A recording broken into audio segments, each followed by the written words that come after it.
이번 시간은 지난 시간에 이어서 경제성장이론, 경제성장론에 대해서 계속 연속적으로 고민해 보고자 합니다. 지금까지 우리가 기본적으로 바라봤던 성장 모형은 솔로우 모델이었죠.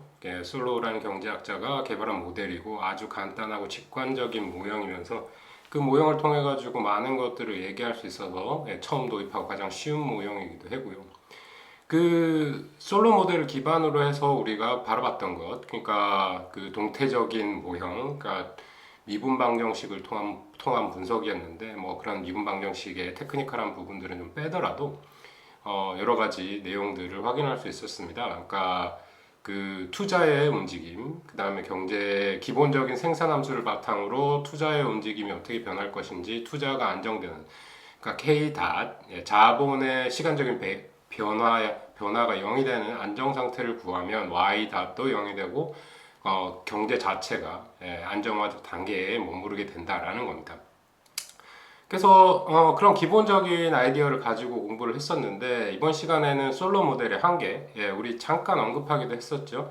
기술 혁신에 대한 고려가 없다. 그게 이제 기본적으로 첫 번째로 그 내용을 지적했던 학자 멜더스라는 영국의 경제학자였죠. 그 경제학자가 인구 증가율이 생산 기술의 증가율보다 빠르기 때문에 인류는 망하고 말 것이다라는 아주 부정적인 경제 예측을 했던 경제학자인데요. 결국은 우리가 그런 현실에 놓여지지 않은 이유는 경제가 성장하는데 기술 혁신이라는 게 기반을 두고 기술 혁신이 동반되어 왔다라는 겁니다. 그래서 뭐 그런 측면에서 다른 변수로는 R&D가 얼마나 많이 되고 있느냐, 그러니까 기술에 대한 재투자, 기술 혁신에 대한 재투자가 얼마나 되고 있느냐도 또 다른 지표로 나타내 국가마다 이제 계산해 놓곤 하는데요. 그 이제 기술 혁신에 대한 부분들이 솔로 모델은 빠져 있다라는 부분입니다. 그래서 그 부분을 보충하려는 그런 각각의 시도가 있어 왔고 거기에 맞춰진 경제 성장 모델을 이번 시간에 살펴보려고 합니다. 또 다른 차원은 이런 게 있습니다. 그러니까 노동 생산성이라는 게 있죠. 노동 생산성이 뭡니까? 얼마나 노동을 통해서 생산을 하는데 노동을 한 단위 더 투입, 한 시간 더 일하고 한 시간 뭐 1분 뭐 그 단위는 어떻게 되든 상관없지만 유닛 하나, 그 하나의 추가적인 노동의 투입으로 생산량이 얼마나 증가할 수 있느냐가 노동 생산성이죠. 그 노동 생산성을 증가시키는 방향으로 증가시켰을 때 경제도 성장할 수 있다라는 측면의 장기적인 포석을 가진다면 그런 부분에 대한 경제 성장론도 충분히 있고 이제까지 많이 발전돼 왔습니다. 그 중 하나가요. 그러니까 노동의 한계 생산을 측정하기가 상당히 어렵죠. 그리고 뭐 그게 이제 공장이라던가 그런 어떤 생산 시설에 물리적인 생산을 해내는 생산 시설에 대한 내용이라면 그나마 조금 쉽습니다. 네. 그런데 생산 과정에 노동만 있는 게 아니라서 자본, 뭐 토지 각각의 생산 요소들이 있죠. 생산 뭐 기본적인 물건들을 투입 요소를 집어넣어야 생산이 이루어지는데 그 중에서 생산 노동에 대한 생산성을 빼내는 건 상당히 어렵고 그 노동 생산성을 어떻게 증가시킬 수 있는지에 대한 논의도 상당히 뜨겁습니다. 그 중 하나의 논의가요, 인간의 노동 생산성도, 인간의 능력도 교육을 통해서 개발될 수 있다. 이런 아주 낙관적인 견해가 있는 반면에 태어날 때부터 정해져가지고 그건 거의 변하지 않아. 라고 주장하는 아주 비관적인 상황이 있습니다. 그러니까 이게 부모의 지인, 부모의 부모로부터 물려받은 그런 몸이니까 생각하는 기술, 운동 능력 그런 것들이 조상으로부터 물려받게 되는 거죠. 그러니까 정해진 그 개인의 노동 능력에 대해서, 노동 생산성에 대해서는 변화가 없다라는 게 아주 정해진 그런 하나의 논리라면, 그러고 이제 경제학 다시 얘기하지만은 모형화를 하다 보니까 단순화를 위해서 그렇게 가정을 하는 거죠. 그런 부분이 훨씬 더 크다라고 이렇게 생각하는 경제학자들의 그룹. 그래서 이제 노동 생산성은 잘 변하지 않는다라고 얘기를 하고 있습니다. 그러니까 태어날 때 정해진 노동 생산성이 나아가서 별로 발전되지 않는다. 그런데 그에 반해서 교육, 우리가 왜 대학교를 다닙니까? 물론 뭐 학문적인 어떤 목적이 있을 수 있고 호기심에 대한 충족이 있을 수 있고 배우는 거에 대한 즐거움이 있을 수 있습니다. 그런데 아주 경제적인 시각으로 바라봤을 때 대학을 가겠다라는 선택을 하는 이유는 나의 평생 소득을 증가시키기 위한 노력입니다. 물론 뭐 다양한 요소들이 함께 돼 있겠죠. 근데 아주 금전적인 경제학적인 어떤 이유들을 들어본다면 대학에 오는 이유 또한 나의 평생 소득을 향상시키기 위한 나의 선택이었다. 그런 부분도 있다. 그런 부분이 아주 대부분이다. 라고 평가를 한다면 그런 거죠. 왜 대학에 옵니까? 물론 아무런 생산성의 변화가 없는 경우에도 대학을 갈 이유가 있다라는 거에 그런 논리에 대해서 조금 이따가 설명을 드리고요. 근데 기본적으로 생각해 봤을 때 평생 소득을 증가시키기 위해서 대학 교육을 받기로 결정을 한 논리는 이런 거죠. 대학 교육을 받고 나면 나의 한계 생산성이 증가되고 경제학 논리에 따라서 value of marginal product of labor가 wage다. 그러니까 임금이라는 거는 노동의 한계 생산 가치. 그러니까 내가 최종적으로 생산하는 생산물의 가격에다가 나의 한계 노동 생산, 한계 노동의 한계 생산성을 곱해준 거. 그러니까 MPL에다가 곱하기 P를 하면 그게 Value of Marginal Product of Labor가 되는 거죠. 노동의 한계 생산 가치가 되는 겁니다. 그러니까 내가 최종적으로 생산한 물건에 나의 노동이 추가적으로 주어졌을 때 공헌할 수 있는 크기만큼을 곱해주면 그게 나의 임금으로 이르러야 한다. 그게 균형 조건이죠. 노동시장의 균형 조건입니다. 그런데 그 노동의 한계 생산이 교육에 의해서 증가될 수 있다면 그런 믿음이 있다면 대학 교육을 선택하게 되는 거겠죠. 대학 교육에 드는 비용 대비 그 한계 생산성의 상승이 크다라는 믿음 하에서 대학 교육을 받고 있는 겁니다. 그렇게 해석할 수 있다라는 거죠. 물론 이제 다른 즐거움들, 배움의 즐거움들이 있을 수 있을 거고 배움에 대한 즐거움이나 4년 동안의 그 등록금 거기에 또 학점을 따기 위해서 아둥바둥거리는 고통 그런 걸 버리기 위해서 그걸 기회비용이라고 볼 수 있겠죠. 그 기회비용을 안 들이고 취업을 해서 고등학교를 마치고 취업을 해가지고 그 느낄 수 있는 최대한의 편익을 계산해 보는데 그게 더 크다면 대학 교육을 선택하면 안 되는 것이죠.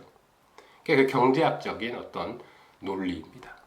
그런데 여기에 어떤 비밀이 숨어져 있냐면 어떤 논리가 숨어져 있고 어떤 이론이 여기서 나오냐면 노동의 한계 생산성을 증가시킬 수 있다. 뭘 통해서요? 교육을 통해서.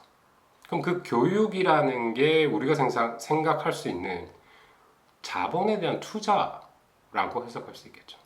흔히 이런 말들을 많이 하죠. 대학 교육이 투자다라는 얘기를 하죠. 그래서 만들어진 개념이 휴먼 캐피털입니다. 그러니까 레이버라는 거, 사람의 자산, 그러니까 개인의 어떤 능력, 그거를 키우기 위해서 그걸 키우는 것, 그 휴먼 캐피탈에 투자하는 거다라고 해석을 하는 것이죠.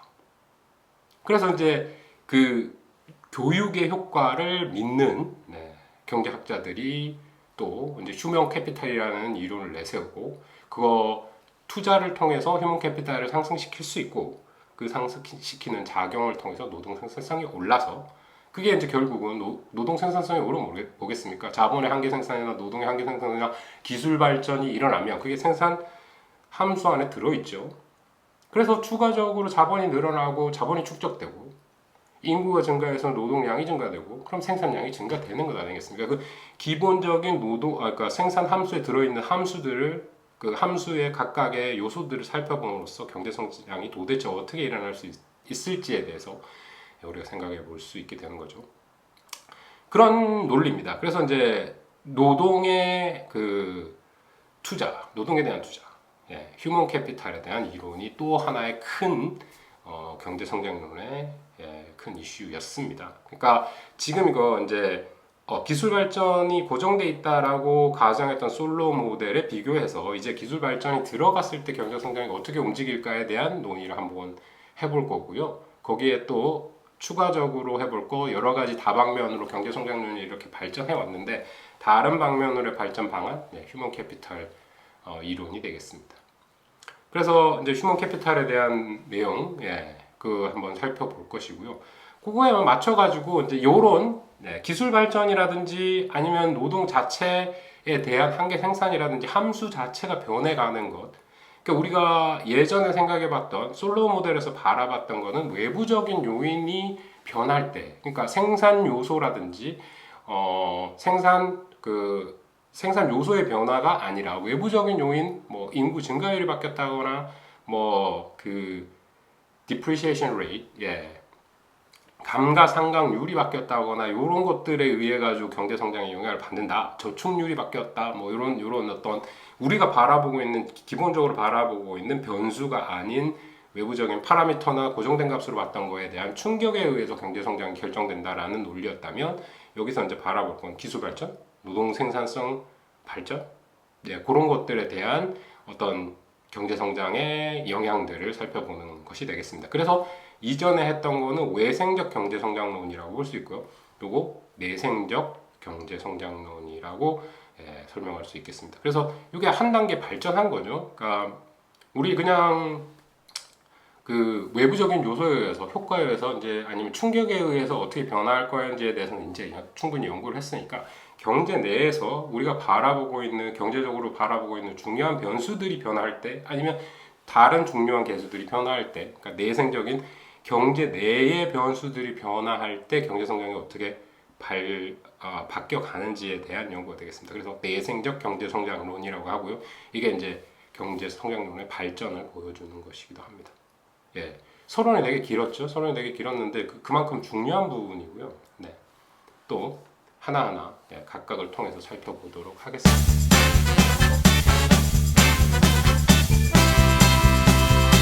이런 내생적 경제 성장론을 생각하기 시작한 건 솔로 모델을 열심히 다들 고민을 하고 거기에 대해서 설명력이 되게 뛰어나다, 직관적이다, 간단하지만 강력하다 뭐 이런 얘기들을 많이 했는데 한계가 분명히 있었죠. 한계가 분명히 있었던 게 생산 기술이 변하지 않는다라는 겁니다. 근데 우리가 시간이 지날 때마다 그러니까 시간이 흘러가면서 역사적으로 생산 기술이 발전해 온 것을 목격했습니다. 그리고 멜더스가 얘기한 것과는 달리 인류는 망하지 않았어요. 왜 안 망했느냐? 농업혁명, 산업혁명, 2차 산업혁명 뭐 이런 기술 혁신의 눈부신 변화 그러니까 기술 혁신으로 인한 경제의 눈부신 변화를 목격해 왔습니다. 그런데 우리가 기술 혁신을 경제 성장론에서 고려하지 않는다고. 다른 어떤 변화들보다요. 경제 성장론은 훨씬 더 긴 롱텀 어널리시스라고 볼 수 있습니다. 그렇죠? 그러니까 기본적으로 GDP 변화 1년 단위로 측정해가지고 1년, 2년 변하는 건데 크게는 10년, 20년, 30년 사이의 변화들도 측정하고 왜 그랬는지 공부하는 그런 내용이 경제 성장론이고요. 경제개발 5개년 계획을 몇 년치 하는 거죠. 그러니까 다른 나라에서 그거를 모범 사례로 보고 어떻게든 가지고 와서 해보려고 하는 아프리카의 국가들이 많이 있습니다. 그런 것처럼 아주 장기적인 플랜이에요. 장기적인 모형인데 거기에 기술 혁신이 빠져 있다. 그게 중요한 키 요소 중에 하나다. 키 팩터 중에 하나다라고 생각이 돼가지고 거기에 대한 약점 그런 것들을 공격하기 시작했습니다.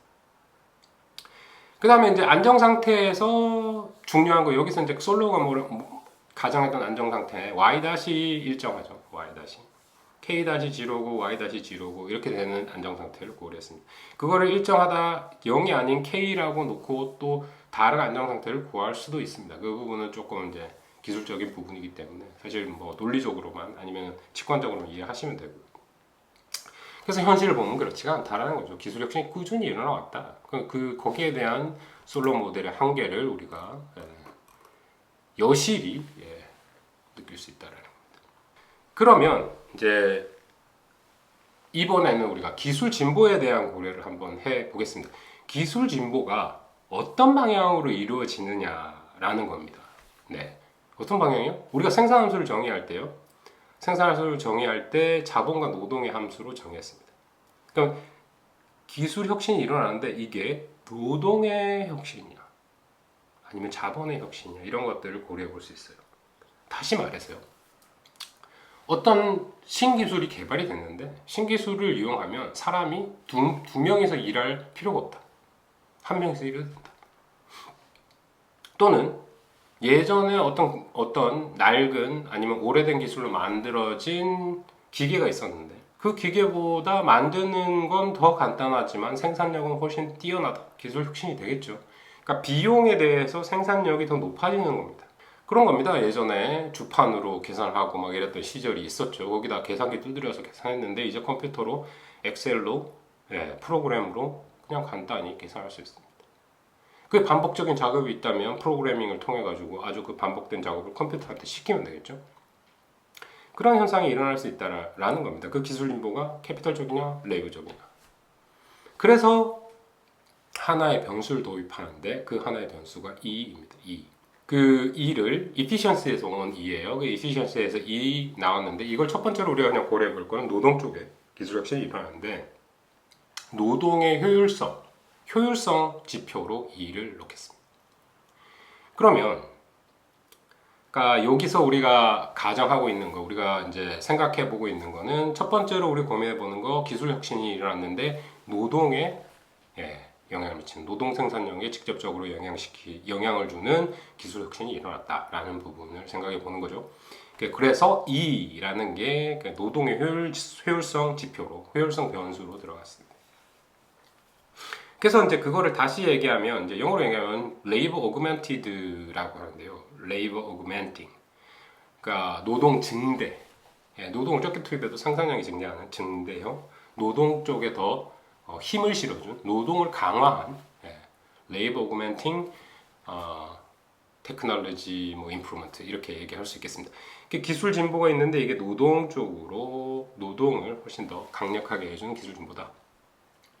그래서 여기서 이제 일정한 속도, 여기서는 교과서에서는 G라고 썼어요. 근데 Economic Growth Rate를 원래 G라고 많이 쓰기 때문에 뭐 어쨌거나 여기서 그냥 G라고 교과서를 따라 쓰겠습니다. 그럼 그 G라는 거, G는 E 다시 되는 거죠. E의 변화. 그러니까 델타 E 나누기 E라면 percentage change of E가 되겠네요. 그렇게 생각하시면 되겠습니다. 그래서 이제 G라는 걸 정의를 했고 그게 노동 효율성의 성장으로 생각하시면 되겠고요. 그거를 도입을 하자면 이제 생산함수에 뭔가 변화를 줘야 될 거죠. L 대신에 L 곱하기 E 노동의 효율성 계수 또는 변수를 곱해줬습니다. 그러니까 E가 1이면 예전 모델하고 똑같아지는 거죠. 생산함수가 K와 L의 함수다. 근데 우리가 지금 L 곱하기 E 노동의 효율성 지수를 L에다가 곱해줬습니다. 그러면 기준 연도에 뭐 노동량을 L이라고 한다면 기술 혁신이 노동 쪽에 발전했을 때 E가 증가하기 때문에 심지어 노동 레이버 포스는 증가하지 않았는데 생산함수에서 레이버가 증가한 것처럼 나타나게 되겠죠. 그거를 나타내고 있습니다.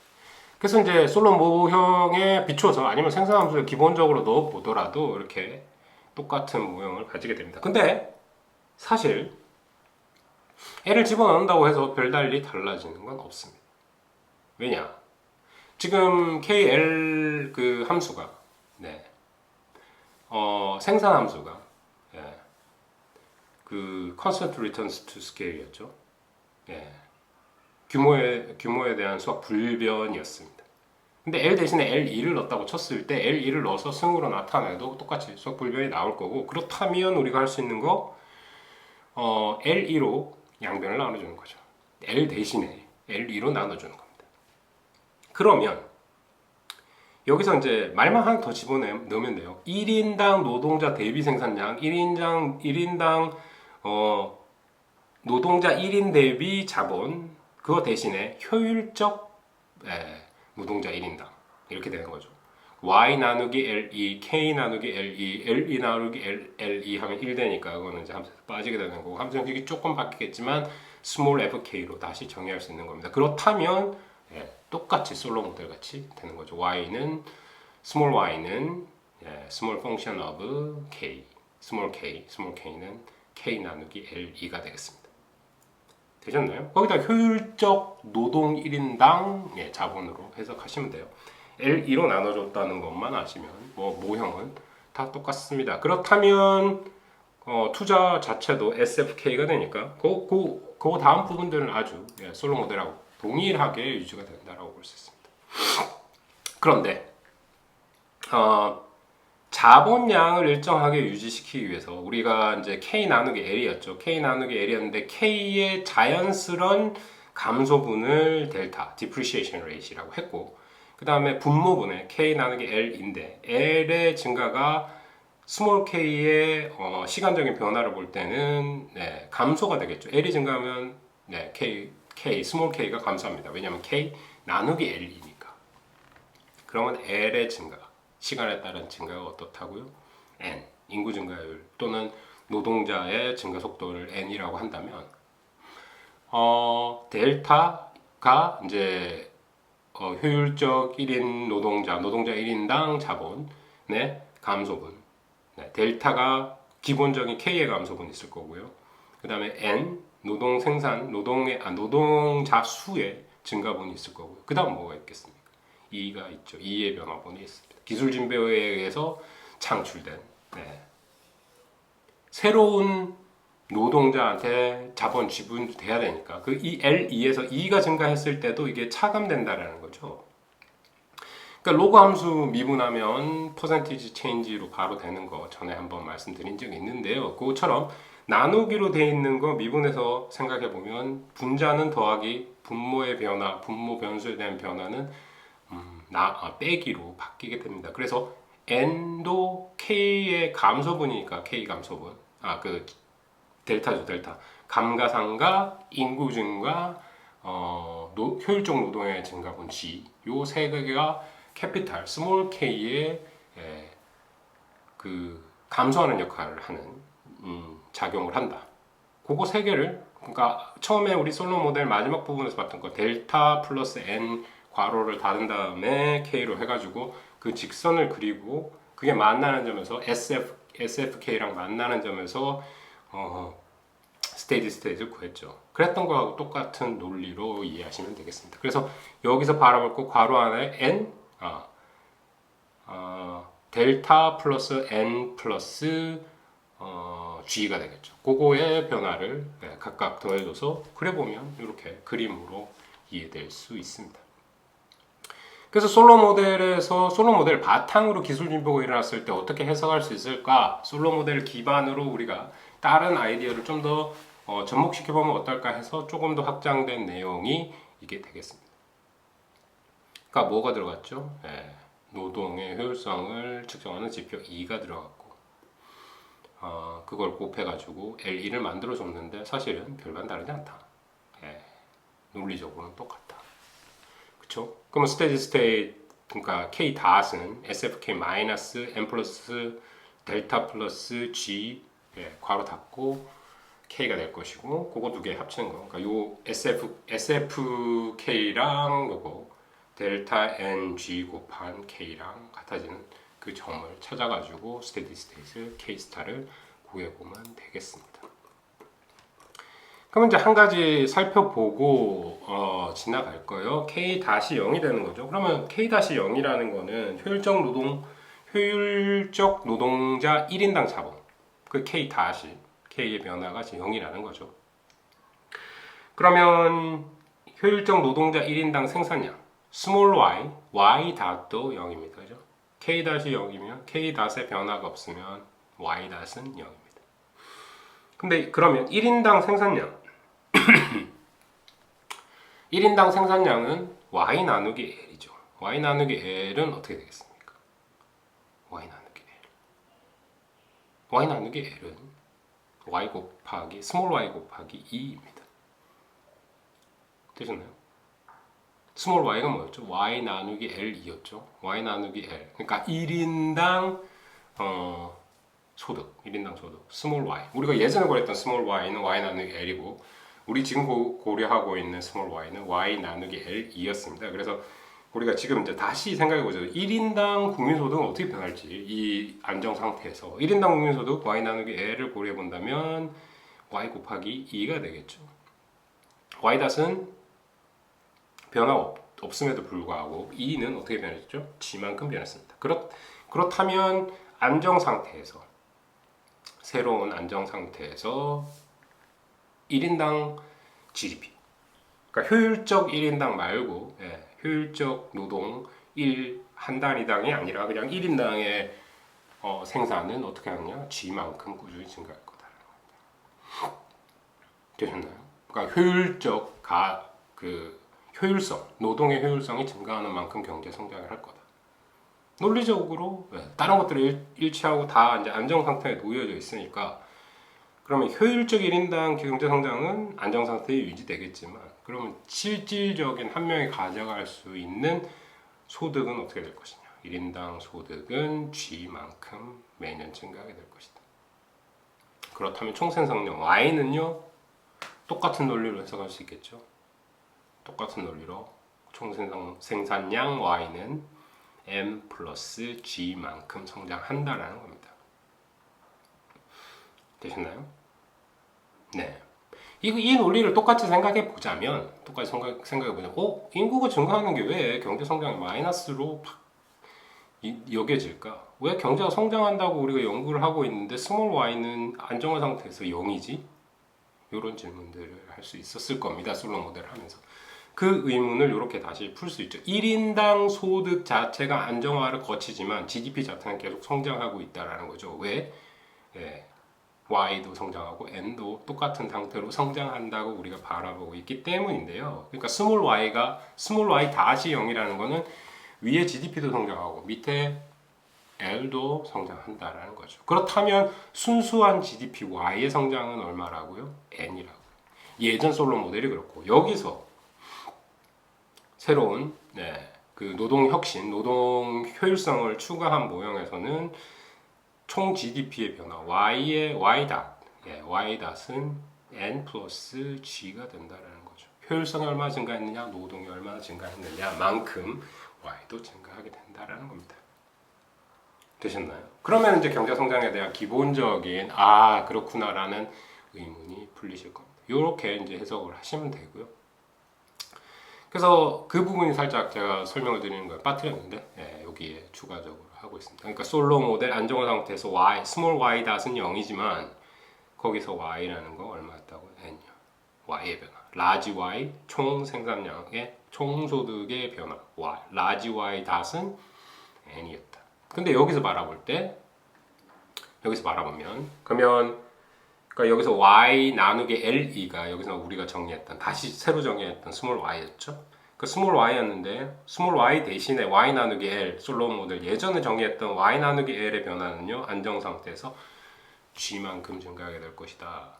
그러고 총 소득인 y 라지 y 닷은 n 플러스 g만큼이다.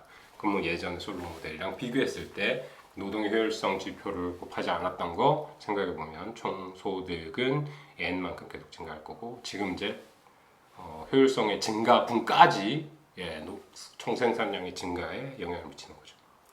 n 더하기 g만큼의 크기다라는 거를 해석하시면 되겠습니다. 그럼 여기서 한 가지 더 바라볼 거 황금률이겠죠. 우리 황금률까지 지난 시간에 공부를 했으니까요. 그러면 C-스타, 황금률 자본 스탁을 구해내기 위해서는 C-스타를 K-스타에 대해서 나타내고 그거를 극대화시키는 조건을 만들어낸 거죠. 그래서 똑같은 겁니다. 똑같은 거 어떻게 해석할 수 있다고요? 자, 그 N 더하기 델타 더하기 G 그 직선의 기울기가 생산함수의 K의 한계 생산성하고 같아지는 점이 그 차이가 극대화되는 점이라는 거 우리 지난 시간에 얘기했죠. 그 논리를 그대로 적용하면요. MPK가 델타 플러스 M 플러스 G입니다. 지난번에 했던 거 G 부분 빠져 있었지만 이제 G 추가적으로 넣어주면 되는 거예요. 논리적인 변화 아무것도 없습니다. 그러면 MPK가 M 플러스 G 플러스 델타 플러스 M 플러스 G로 황금률을 계산할 수 있습니다. 그렇게 간단하게 계산하시면 되고요. 그러니까 뭐 수리적인 문제 같은 것들 한번 연습 문제 있는데 교과서 연습 문제나 아니면 다른 문제들 다음에 기회가 있으면 꼭 한번 풀어보는 시간 가져보도록 하겠습니다. 그러면 이제 여기 이제 솔로의 그 기본적인 모형을 통해서 우리가 내생적 모형 이제 이런 어떤 기술 혁신에 대한 것들을 고려하기 시작했으니까 솔로를 기반한 내생적 성장 이론의 이제 출발점이라고 할 수 있겠죠. 그러니까 한 단계 뭐 여러 단계 업그레이드 된 겁니다. 여러 가지 솔로 모델에 대한 분석, 검증, 데이터를 통한 증명 뭐 이런 것들이 있어 왔고 그 다음에 나왔던 게 이거 말고 그럼 우리 어떤 걸 고민할 수 있을까? 노동이라는 걸 고민해 볼 수 있다. 그래서 노동에 대한 연구가 했댔고 이런 효율성이라는 거, 노동의 효율성을 곱해가지고 어떤 효과가 있을지에 대한 연구를 해봤다라는 겁니다.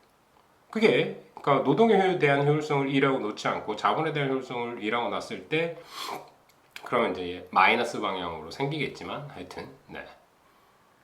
그렇게 뭐 여러 가지로 변화된 모형들이 제법 많이 있습니다. 그거는 이제 다음에 기회가 있으면 하고요.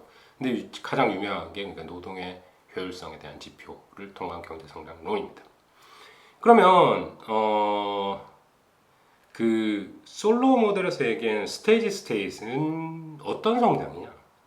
모든 이제 시간에 따른 변수의 변화가 일정하게 된 스테이지 스테이트를 가정한 밸런스드 된 성장이다라고 얘기할 수 있습니다. 그래서 영어로 balanced growth라고 하죠. 균형된 성장, 균형 성장. 그러니까 이퀄리브리움이 아니라 밸런스드 된 거죠. 각 변수들의 변화가 같아진다라는 측면에서 그렇습니다. 그래서 여기서 말하는 균형 성장이랑 그 균형이랑 이퀄리브리움에서 얘기하는 균형이랑은 조금 다른 개념이긴 하지만 뭐 경제학자들이 주로 균형에 대해서 항상 얘기한다라는 측면에서는 그 같은 의미로 생각해 보실 수도 있겠지만 동태라는 측면에서 좀 다른 개념이다. 그거까지만 아시면 될 것 같아요. 솔로 모델하고 비교를 해본다면요. 솔로 모델에서 만들어진 여기서 이제 새롭게 만들어진 결론들 살펴보면 y 나누기 l, 그래서 y 나누기 l, k 나누기 l은 그 기술 진표율과 동일한 율로 성장하기 때문에 똑같다라는 거죠. 그러니까 이 곱해준 거 다시 빼가지고 2의 변화율이 G니까 1인당 총생산량 라지 Y 나누기 L의 변화 그 닷은 G였죠. 그거하고 똑같이 원래 K 닷 여기서 말했던 우리가 새로 정의했던 스몰 K 닷 K 나누기 L2 대신에 K 나누기 L이라고 쓴다면 그것도 G만큼 성장할 거다. 그래서 각각의 스테이지 스테이트에 있는 변수들 우리가 정했던 변수들 이전에 솔로 모델에서 정했던 변수들 또한 각각 성장률이 일정해진다. 그래서 이제 우리 안정 상태라고 정의를 했다라는 거죠. 그래서 밸런스드 그로스라고 한다라는 거고요. 그런데 그 실질임금을 한번 구해보자라는 건데요. y 나누기 l과 동일한 율, 다시 말하자면 G만큼 임금도 실질임금도 증가할 거다. 그런데 실질 임대 가격 이 부분은 조금 어려운 부분이라서 그런데 그냥 요런 말씀만 드리고 갈게요. 실질임금은 노동 효율성에 따라서 증가를 하니까 노동 효율성이 증가하는 만큼 한계 노동 생산성 노동의 한계 생산성이 증가하죠. 그러면 그렇게 따라서 실질임금도 G만큼 계속 꾸준히 증가할 거다. 그런데 K에는 그런 요소가 없기 때문에 K에 대한 보상, R 또는 임대료 또는 뭐 자본에 대한 보상은 일정하게 유지된다라는 겁니다. 성장하지 않는다라는 거죠. 거기에 또 좀 약간 단점 또는 약점이 있다라는 부분을 무시할 수 없습니다. 근데 이제 그 부분에 대한 이제 고려들이 없는데 현실적으로는 뭐 이자율이나 수익률 같은 거 그렇게 크게 변하지 않죠. 실질 임금이 변해가는 것만큼요. 그만큼 자본시장이 훨씬 더 이제 경쟁이 더 심하다라는 측면으로 해석할 수도 있고요. 또 다른 측면으로는 이제 그 생산 요소, 생산 요소의 이동력이라고 여기서 모빌리티라고 하는데요. 그러니까 미국에 있는 자본이 한국 시장에 아주 쉽게 침투할 수 있습니다. 그러니까 그 유럽 시장의 어떤 자본가가 한국의 어떤 생산 시설에 투자하기가 쉽죠. 그런데 직접 내가 미국의 직장을 얻어가지고 미국 가서 일하는 것, 그러니까 노동이 움직이는 것, 여러 가지 법적인 문제들 때문에 어렵습니다. 그런 부분들이 있다는 거죠. 물론 뭐 여러 가지 다른 케이스들, 그러니까 뭐 유럽 연합 같은 경우에는 아주 이동이 쉬운데 그걸 또 국가로 봐야 되냐? 연합이니까 하나의 경제권으로 본다면 꼭 그런 것도 아니다. 뭐 여러 가지 이제 논란이 있을 수 있는데 그렇다라는 거고요. 그런 의미에서 자본의 생산성은 그렇게 증가하지 않기 때문에 효율성이 증가하지 않았기 때문에 자본의 변화율은 일정하지만 그 노동에 대한 보상, 실질 임금 자체는 사실 G만큼 계속 성장하게 될 거다라는 것을 예측해 볼 수 있습니다. 근데 뭐 이런 어떤 실질적인 현상들을 쭉 살펴봤을 때요, 사실 상당히 현실적으로 되게 시사점이 크다라고 볼 수 있겠습니다. 그러니까 노동의 생산성이 증가함에 따라서 경제가 성장하고 그 성장의 동력으로 아주 큰 역할을 한다. 이런 역할들 때문에 그 또 휴먼 캐피탈이라는 부분들에 대한 그 인기가 훨씬 더 올라갔었죠. 그러고 이제 그거를 기반해주는 경제적인 이론적인 백그라운드라고 보시면 되겠습니다. 그래서 솔로 모델 다음으로 이제 효율적인 그 노동, 일하는 걸 고려한 성장 모델, 이것이 아주 이제 교육에 대해 더 투자하고 휴먼 캐피탈에 더 투자해야 된다, 뭐 이런 논리로 계속 쓰여질 수 있게 됐다라는 거죠. 기본적으로 이제 따르게 이제 다음으로 생각해 볼 거는요, 이제 이게 현실적으로 어떤 시사점이 있냐라는 겁니다. 자, 이렇게 한번 생각을 볼게요. 그러니까 우리 생산함수가 정해져 있죠. 생산함수가 정해져 있습니다. 그리고 뭐 각 계수값들은 다르지만 기본적인 프레임은 똑같다라고 생각을 하는 거예요. 나라마다 천차만별로 다 다를 겁니다. 생산함수의 계수 또는 모양 이런 것 자체가, 어떤 나라는 뭐 생산함수 자체가 아주 빠르게 이렇게 성장하는 거라면 어떤 나라는 이렇게 평평한 똑같은 FK를 그려본다고 하더라도, 그런데 모든 나라의 생산함수가 거의 동일하다, 평균적으로 일치한다라고 본다면 성장의 속도에 대해서 우리가 고민을 해볼 수 있습니다. 자본 축적의 양이 적은 나라일수록 성장을 빨리 한다. 거기에 속도라는 게 있죠. 속도. 왜 그렇다고요? 그게 그 함수를 이렇게 그렸을 때 초기에 자본 축적이 일어나는 거예요. 컨섬션과 인베스트먼트의 차이, 컨섬션과 세이빙의 차이를 우리가 각각의 K 수준으로 그려볼 수 있습니다. 똑같은 그래프를 그렸을 때, 그러면 K 수준이 낮으면 낮을수록 더 빠른 C와 I의 격차가 훨씬 더 큽니다. 다시 말하면 I가 훨씬 더 크다는 거죠. I가 크다는 건 뭐겠습니까? 빨리 성장한다라는 거죠.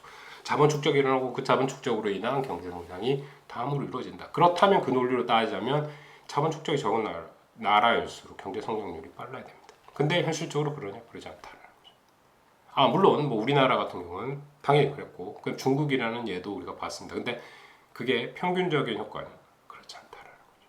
아프리카의 많은 나라들이 경제 성장을 못하고 있고 K의 축적도 없습니다. 거의 없죠.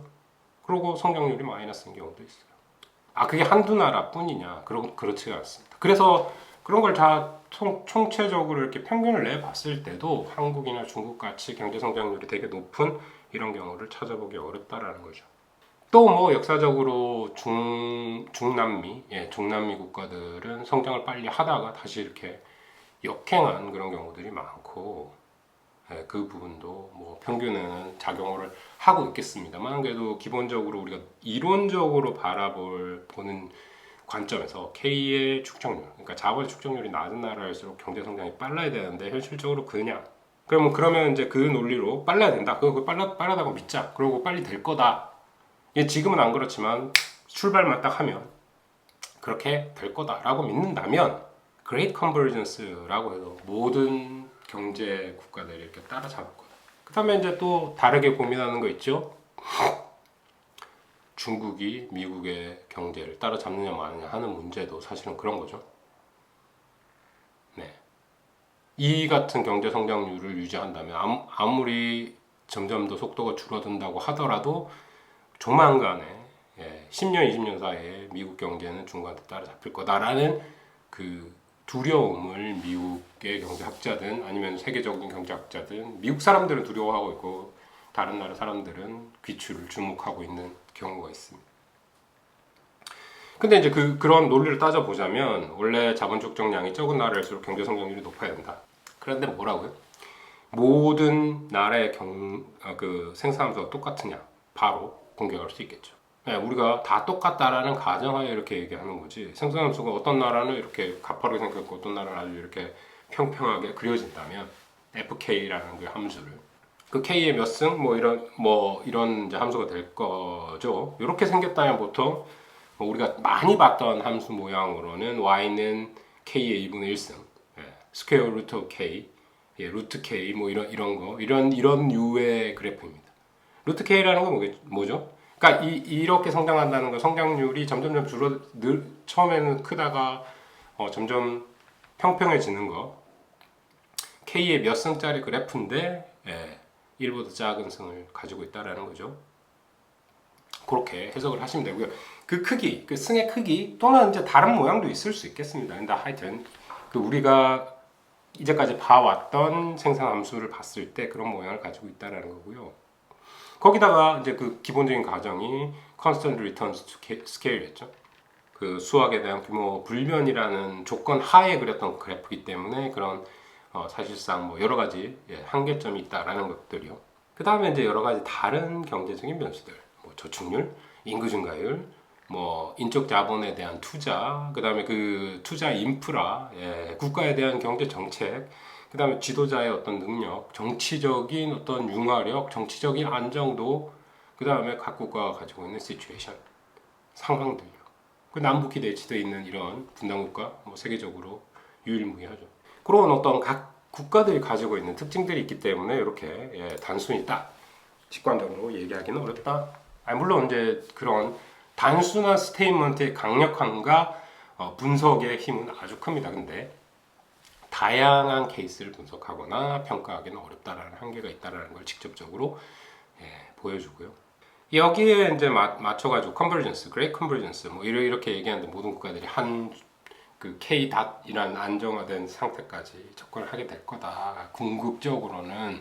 근데 모든 것이 다르기 때문에 컨디셔널 컨버전스라고 우리는 살펴봐야 한다. 그러니까 조건부로 컨버리지 할 거다. 조건부로 수렴할 거다. 라는 얘기가 다음 개념으로 나오게 됩니다.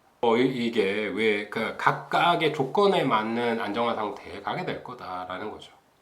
그렇게 보면 참 경제학자들이 바라보는 관점, 효율성 아니면 극대화, 안정화 뭐 이런 것들, 수학적인 그런 어떤 균형 상태, 이런 상태를 매우 찾으려고 노력을 합니다. 장기적으로 이런 상태에 있는 경제가 어느 정도의 생산력의 증가를 가져올 거냐, 생산에 대한 증가, 경제 성장을 할 것이냐를 분석하고 싶은 거죠. 그러면 조건에 맞는 저축률에 따라 다를 거다, 그죠? 교육에 대한 어떤 수준 또는 열의 뭐 이런 거에 따라 다를 거다. 인구 증가가 얼마나 크느냐에 따라서 경제가 성장하는 게 다를 거다. 이런 것들을 컨디셔널 컨버전스가 일어난다. 안정화 조건으로 할 거다. 근데 안정화 조건으로 간다는 거에 대해서는 우리가 뭐 믿지만 그렇게 생각하지만 각 국가마다 동일한 생산 함수가 아니고 동일한 계수값을 가지는 게 아니기 때문에 다양한 모양을 보이게 될 거다라는 것들을 생각해서 컨디셔널 컨버전스라고 합니다.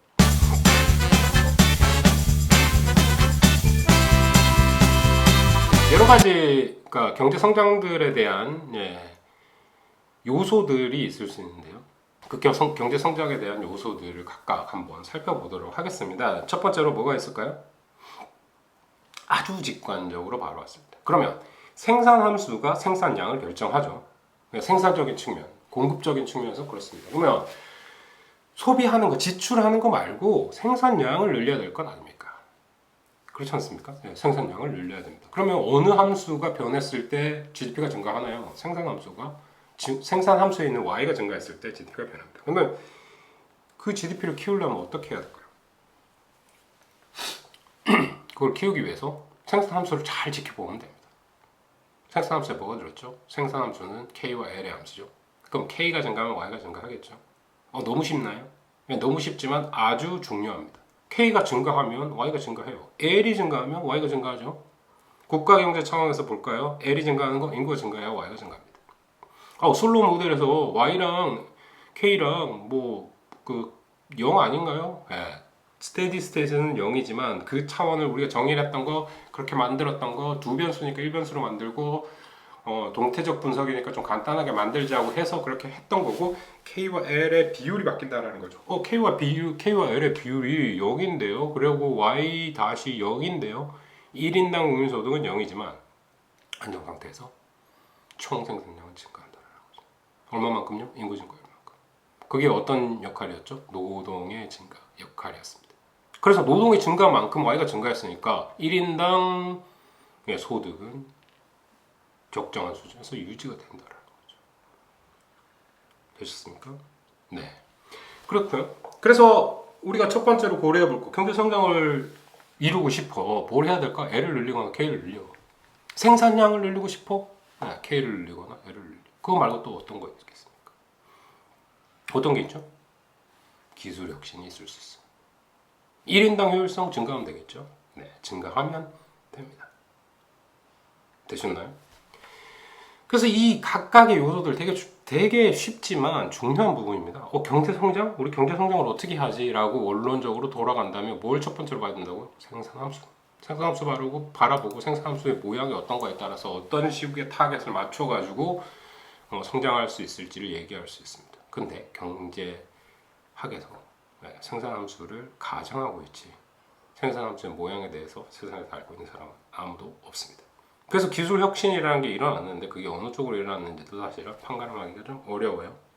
뭐 데이터를 보고 이렇게 저렇게 평가해 볼 수는 있겠죠. 레이버에 대한 혁신이 일어났고, 한계 노동 생산량을 측정하는 여러 가지 통계학적인 아니면 계량 경제학적인 방법들이 있습니다. 거기에 맞춰서 또 토탈 팩터 프로덕티비티 FP라고 해서 그 부분이 있어요. 그러니까 생산함수 부분 중에서도 K와 L의 영역에 속하지 않는 전체적인 경제를 성장하는 데 도움을 주는 그 생산성을 Total Factor Productivity라고 합니다. 예. 그 부분에 대한 성장. 그러니까 기술이 혁신이 일어났는데 스페시픽하게 특정적으로 L이나 Y, 노동이나 자본에 대해서 영향을 주는 성장이 아니라 전반적으로 영향을 주는 성장이 있을 수가 있습니다. 그리고 뭐 간단하게 현실적으로 바라보면 전반적으로 L에 대한 노동 생산성이 증가하는 게 아니라 어떤 부분, 섹터, 어떤 인더스트리, 어떤 산업 그런 데에 대해 초점을 맞춰가지고 성장을 하게 되겠죠. 그래서 이제 그런 부분들이 스페시픽한 아주 그 디테일한 그런 부분들이 있긴 하겠지만, 일반적으로 바라볼 때 경제 성장을 하기 위해서 어떻게 해야 된다? 네, 기술 혁신이 일어나면 된다. 기술 혁신이 도움을 많이 줄 것이다라는 겁니다. 여러 가지 또 다른 자본 축적에 대한 방법들 그런 부분들이 있긴 하지만 요거는 뭐 간단히 그냥 넘어가도록 하고요. 그러면 우리가 고민해 봐야 될 거, 이제 전에도 골든 룰에 대해서 고민을 했습니다. 그러면 다른 부분의 경제 성장, 그러니까 생산함수 말고, 생산함수에 속해 있는 변수 또는 계수 말고 다른 거 뭐 있었죠? SFK가 N, 델타, N, G 뭐 이런 거하고 K랑 같아지는 게 안정화 조건에서 K죠. 그럼 K 닷의 증가 또는 K 닷의 수준을, 안정화 상태의 K 닷의 수준을 증가시키는 것 자체 경제 성장도 증가하게 되는 거죠. 그렇다면 자본 축적을 이루기 위해서 어떤 일들을 해야 될까? 저축률이 늘어나면, 그러니까 총 경제적인 차원에서 바라봤을 때 저축률이 증가하면 되는 겁니다. 현재 안 쓰고 아끼면 미래 더 많이 생산할 수 있겠죠. 경제가 훨씬 더 발전할 수 있습니다. 근데 이게 어떤 또 논쟁을 일으킬 수 있느냐? 소비는 저축은 미덕이 아니다. 소비가 미덕이다. 네, 그 케인즈가 그런 뉘앙스의 얘기를 했죠. 그 불황에 대한 분석을 했기 때문에 그렇습니다. 경기가 안 좋아요. 그래서 사람들이 지금 소비를 안 해요. 왜? 소득이 없어서요. 됐죠? 코비드 시절에 사람들이 소비를 줄이죠. 왜요? 소득이 줄어들었기 때문이죠. 어떤 사람은 직장을 잃은 사람도 있고, 직장을 잃을까 불안한 사람도 있고, 경제 활동이 아주 활발하지 않기 때문에 장사를 한다거나 여러 가지 경제 활동을 할 때 거기에 따른 경제적인 소득이 떨어지기 마련입니다. 그런 경우에 어떻죠? 네, 소비를 더 많이 할 수 없습니다. 지갑이 두둑하지 않으면 쓸 수가 없어요. 아껴서 살게 된다고요. 그래서 그런 상황에 놓여 있다. 소비가 줄어들었다? 그럼 소비가 줄어들면 어떻게 됩니까? 생산자 입장에서는 다 팔 수가 없기 때문에 생산량을 줄일 수밖에 없고, 생산량을 줄이는 거 어떻게 하죠? 자본 적게 쓰고 노동 적게 써야겠죠. 투입량을 줄여야 되는데, 그러니까 투입량을 줄인다는 건 뭐겠습니까? 노동을 적게 한다는 겁니다. 노동을 적게 하면 전체 경제 내에서 노동자의 임금이, 총 임금이 떨어지게 되는 거죠. 그럼 어떻습니까? 이제까지 쭉 해왔던 악의 사이클로, 나쁜 사이클로 경제가 들어가게 된다는 거예요. 그러면 이제 그 장기적인 경제 성장을 위해서 저축률을 높여가지고 투자를 증가시켜야 된다라고 했는데, 이런 딜레마가 있네요. 동태적인 흐름과 현실적인 파악, 현실적인 흐름에 대한 분석에 어떤 딜레마가 있습니다. 그래서 물론 우리가 모형화 해가지고 성장 모형에서 얘기하는 부분에서는 저축률 증가하면 증가하죠. 근데 우리가 봤던 거 당해의 Y는 감소할 수 있어요. 왜냐하면 S가 증가했기 때문에 컨섬션이 I 파트가 증가했죠. I 파트가 증가했으니까 C가 줄어든다라는 겁니다. 우리 바로 봤던 건 뭐죠? C의 맥시마이제이션, 환급률을 또 고민하기도 했죠. 스테디 스테이트 중에서 C 스타가 최고가 되는 점들을 한번 찾아봐. 어떤 수준이야? 뭐 이런 거 공부를 했었는데, 그런 문제가 있을 수 있습니다. 동태적으로 봤을 때 어떻게든 저축률을 늘리는 거 중요한데, 저축률을 늘림으로써 경제가 나빠진다. 근데 그 경제가 나빠지는 효과가 하나의 힘이고, 그 다음에 장기적으로 경제를 운영하는 거, 또 다른 관점이 되겠습니다. 복잡하죠, 그런 점에서. 그런 점에서 복잡합니다. 그걸 어떻게 균형을 이룰 수 있느냐, 그걸 잘 맞춰줄 수 있느냐, 그건 이제 더 복잡하기 때문에 한꺼번에 얘기를 할 수가 없습니다. 그리고 모형 자체도 사실은 좀 다르고요. 그래서 이제 케인즈의 아이디어는 불황인 시점에서 뭔가 나의 논리를 펴기 위해서 정부가 지금 뭘 해야 돼? 경기가 나빠져. 재정 정책 써가지고 빨리 경기 좀 풀어주던가, 사기를 진작을 시켜줘. 이게 케인즈의 아이디어였고요. 주장이었고. 여기서 말하는 경제 성장은 아주 긴 텀을 가지고 30년, 50년에 경제가 성장하기 위해서는 어떤 정책을 펴야 돼? 평균적으로는 저축률이 높아지면 좋지. 이런 얘기를 하고 있는 겁니다. 아주 먼 미래를 얘기하고 있는 상황에서, 물론 뭐 케인즈가 얘기했던, 불황에서 얘기했던 것도 그냥 탁상공론에 지나쳤을 수도 있지만, 케인즈는 사실 현실 참여를 되게 많이 했던 경제학자 중에 한 명입니다. 그리고 그 당시 가장 유명했고, 각국에서 이제 그런 어떤 경제 자문을 듣기 위해서 초청도 많이 했습니다. 그런 어떤 강력한 힘을 가졌던 경제학자였고요. 그 다음에 이제 다른 뭐 헤이학이라든가 동시대에 살았던 라이벌이라고 할 수 있는 케인지언 스쿨, 뭐 클래시컬 스쿨의 그 거장이라고 하는 헤이학에 대해서는 뭐 모르시는 분들 되게 많을 텐데, 헤이학이라는 그 반대파의, 그러니까 완전 그 고전적인 경제학을 시장이 최고다를 주장하는 그런 학파들이 있습니다. 오스트리아 학파라고 하는데 오스트리아 출신들이고요. 그들이 공산주의를 경험해가지고 공산주의에 대한 혐오가 너무 컸기 때문에 시장에 대한 아주 신봉을 하고 있었습니다. 그래서 정부가 마음대로 재량적으로 개입해야 된다라는 거에 대해서 아주 극단적으로 혐오했어요. 그래서 맨날 싸우게 되는 거죠. 케인즈는 즉각적이고 재량적인 정부의 경제 정책을 펴야 된다. 우리 경제가 지금 이 모양인데 빨리 살려내야지. 애가 죽어가고 있는데 가만 지켜보란 말이냐. 자연 치유 능력이 가장 소중하고 중요한 거다.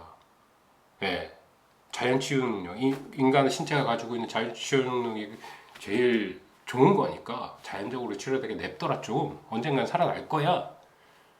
말도 안 된다라는 거죠. 급한데 뭔가 조치를 취해야 된다. 그런 역할들이 그런 어떤 두 개의 양축에 대한 얘기들을 할 수 있고요. 그러니까 케인즈가 바라본 거는 지금 현실, 지금 이 각박한 이 현실을 어떻게 타개할 건지에 대한 더 많은 초점이 있었다면, 클래시컬 스쿨의 중심이었던 헤이학은 아주 장기적인 관점에서 얘기를 했다라고 볼 수 있습니다.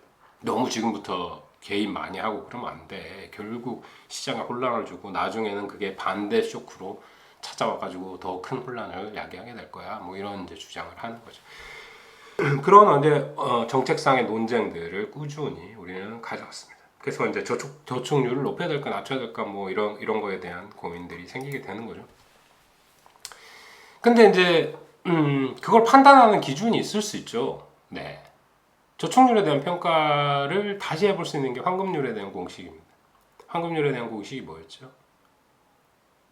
MPK가 델타 플러스 M 플러스 G하고 같아지는 환급률이었습니다. 환급률의 개념이 뭐였죠? Consumption Maximizing K-스타를 구하는 거였습니다. 소비를 극대화하는 거. 왜 소비를 극대화한다고요? 사람들의 행복은 어디서 온다? 소비에서 온다. 그래서 이제 그거로 평가를 해본다면 MPK-델타 이게 이제 자본에 딱 들어가는 어떤 분석이 되겠죠. 네, N은 뭐죠? 인구 증가율이고 G는 효율성, 노동 효율성의 증가율입니다. 그러면 MPK가 델타 NG 더한 거였는데 MPK-depreciation, MPK-델타는 M 플러스 G가 되겠죠. M 플러스 G가 될 텐데 어떤 게 더 크냐에 따라서 우리가 이때는 저축률을 좀 올려야 돼. 이쪽 상황이면 저축률을 낮춰야 돼를 결정할 수 있다는 겁니다. 그럼 MPK-델타가 N 더하기 G보다 크다면 S를 증가시켜야 된다는 거죠. 이해되시죠? 네. 그렇게 MPK-델타가 M 플러스 G보다 작다면 저축률을 낮춰야 된다. 라는 논리로 보시면 되겠습니다. 이해되셨나요? 그러니까 그 환급률 구하는 공식에 의해 가지고 S의 크기를 우리가 조절할 수 있겠다. 그래서 이제 그 논리는 그렇게 설명을 하면 되겠습니다.